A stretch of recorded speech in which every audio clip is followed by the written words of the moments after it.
this time. It goes out to the crew up top. That's it.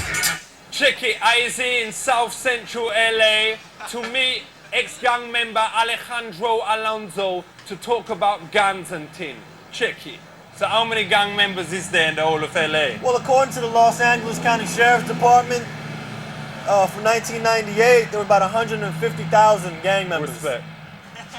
We've only got 8 in the West End's massive. 8 people in the West End's massive. Is it true if you wear sandals on these streets you can get killed by another gang? Never heard of that.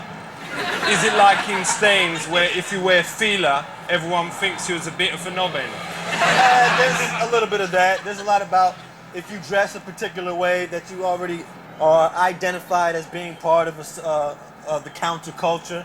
It is to do with colours here as well, is that right? Well, colors is sort of the division between Bloods and Crips, and the color aspect has really been highlighted through the media. What would happen if your mum did a wash and you put in your pants in there or whatever, and she put in one of her red sweaters and all your clothes come out red, even though you was in the blues? What would you do then? Probably the person whose clothes got all discolored would probably throw his clothes out and go buy some more. Cause some of the Yeah, but the mum will be well miffed about that. Yeah, definitely. What would have happened, let's say, if your nan had knitted you like a red sweater or something, and you was in the blue Crips? What would you do? Well, the person would never wear it in the first place. But then his nan had like spent ages. They wouldn't care. They would probably throw it out, or they would tell her, "Do it my favorite color, which is blue." Yeah, but then you make the nan feel bad and whatever, and you're making your own grandma feel like rubbish. Well, I don't think they're really concerned about making someone in their family feel bad about the color. Right. If I was in a situation like that, I'd probably take it, but not wear it. But they will always check, you know? They will always check to see if they've spent that long knitting something for you, and I was talking from personal experience. They're going to check that you was wearing that. Well, I personally don't know anyone who's ever had a sweater knitted for them. So maybe in England it's a little different than here it is in the States. So, where's we now?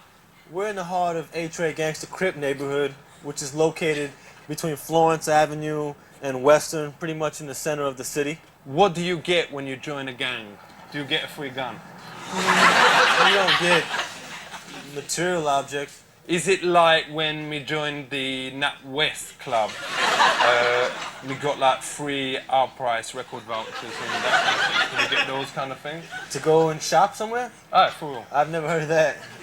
So, do they ever twin gangs with gangs abroad? I'm not sure what you mean by that question. Well, is it possible to like twin the Crips with the West End's massive, or the Black with the West End's massive? That'd probably be very complicated because of the distance. It's probably, what, about 8,000 miles from there to here? But it would mean that when they went over to England or whatever, they would have somewhere to stay, and we could go on like trips and like do orienteering and go-karting and that kind of thing. I'm not too sure that the people here would be interested in go-karting and What travel. about canoeing and abseiling? Nah, they probably want to stay here. They probably want to make their money here and get involved in their business ventures here. Is there like initiations in the gang? Yeah, they got different types of initiations for the different types of ethnic groups. In some of the gangs in England, you is made to eat a sausage from someone's exit hole. Is that happening here at all? Nah, that sounds like something they would do here in the fraternities and colleges. So, what is the toughest initiation for any of the gangs? It all depends on what that individual can bear. In the West End's massive, we used to go into the corner shop and nick like a Mars bar and Milky Ways and nick one of the Staines and Egham Herald News. Does you do that kind of thing here? I think it's a little bit more complicated than snatching up a few candy bars here. Is there any difference between the gangs and, let's say, the Scouts? The Boy Scouts? There's some fundamental differences. Well, I don't think Boy Scouts have a defined turf or territory. But do you have like a leader, like an Arkela in a gang? Certain gangs do have a hierarchical structure in terms of leader. You have YGs or young gangsters, the ones that are coming up that want to be OG. So they is like the little boys who was just going into the Boy Scouts, was getting like the 25-meter swimming thing and the LPA. Yeah, that's exactly what it's like.